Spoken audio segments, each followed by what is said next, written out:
also put it very simply, if you look at it, you can be on the outside looking in, but you will only win if you're on the inside. When I first came here and I wanted to be a communicator with my accent and my background, the first trainer I went to looked at me and he says, "Really? This is what you want to do with it?" He says, "I don't think you make a very good living at it." What was he saying? Was he busting my dream? No. The evidence I had given him made him make a decision. Opinions are like belly buttons. Everyone has one. It's no big deal. I was not bitter at that guy. I fired him 4 years later when he was working for me. No, I'm just kidding. Lighten up.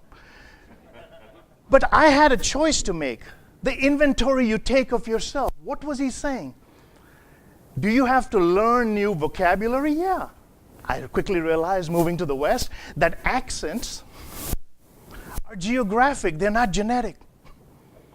I was not stuck a certain way because my dad had to do it that way. I could make a decision for myself.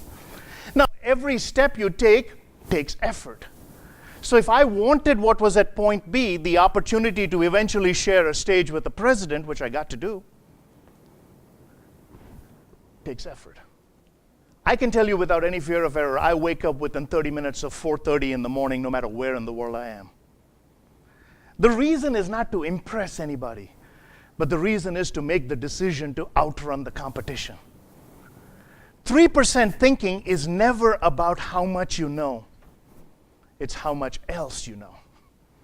It's always that little bit more, that little bit extra. Tradition is not a strategy, it's just a foundation. I come from the land of India, riddled with tradition. A karmic mindset, everything is negative oriented.